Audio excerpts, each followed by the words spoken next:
Boa noite, meu nome é Gabriel. Boa noite, eu sou o Thiago e hoje eu vou explicar o trabalho 2 de arquivos. A gente vai começar pela função de criar árvore B. Aqui a gente inicializa algumas variáveis de auxílio para o restante do código e a gente já parte para a abertura do arquivo de dados. Como sempre, a gente verifica a consistência dele e depois a gente já parte para a criação da árvore B. Na criação da árvore B, primeiro de tudo a gente verifica se o arquivo de dados possui algum tipo de registro válido. Se ele não possuir, a gente entra num caso específico, em que a gente vai escrever o cabeçalho vazio no nosso arquivo da árvore B e já retornar a função.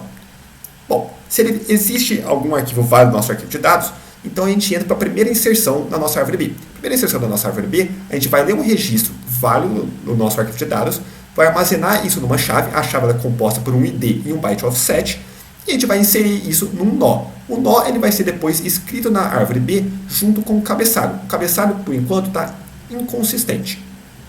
Depois disso, a gente parte para um loop que percorre sequencialmente o nosso arquivo de dados. Percorrendo sequencialmente o nosso arquivo de dados, a gente vai estar lendo registro a registro e a gente vai estar verificando se ele é um registro válido. Se for um registro válido, então a gente armazena essa chave e a gente insere ela na árvore B.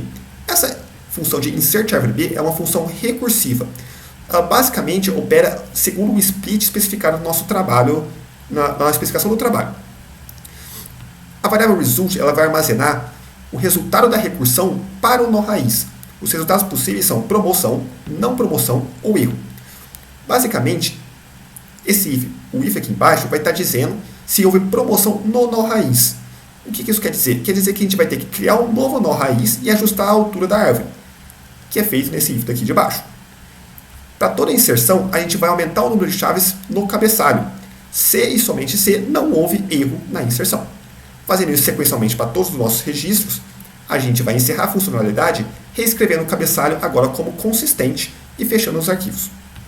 Agora, para a segunda funcionalidade, que a gente vai fazer um select where com base no ID da árvore B, a gente já começa verificando, a gente começa abrindo os arquivos de dados e o arquivo da árvore B e verifica a consistência deles.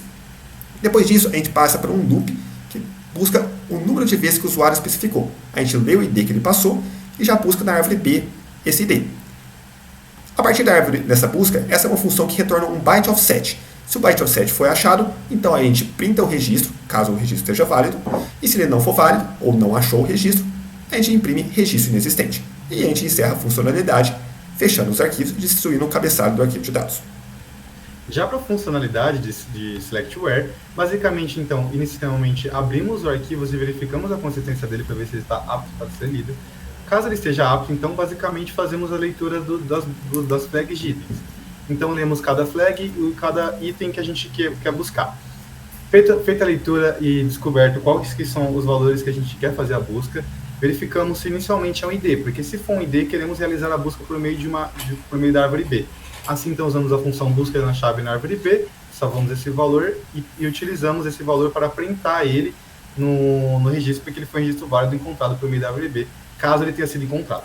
Se o registro não envolve o ID, portanto, percorremos o arquivo inteiro buscando qual que é o registro ideal com dados nos parâmetros passados. Assim, fechamos a funcionalidade depois que as buscas são realizadas e fechamos o arquivo. Já para a função de inserção, inicialmente nós iniciamos as variáveis que serão úteis para inserção por meio da árvore B e basicamente abrimos os arquivos e verificamos a consistência dele. Primeiro, então, para cada número de inserção que o usuário queira fazer, nós lemos os valores que ele quer, salvando sempre a nova key como na create. Essa nova key será útil mais adiante. Basicamente, então, lemos todos os valores e verificamos toda a consistência do arquivo. Feito isso, então, sabemos que os valores estão válidos e o arquivo de dados está corretamente escrito. Então, nisso, vamos começar a escrever os valores. Achado o byte offset da posição ideal, então, nós verificamos procurando sempre o best fit na melhor posição possível. Encontrado o best fit, verificamos se a primeira posição é o topo ou se não é o topo. Sempre salvando a nova key do byte offset para inserção na árvore B. Basicamente, como na função dos trabalhos anteriores, basicamente fazendo a inserção.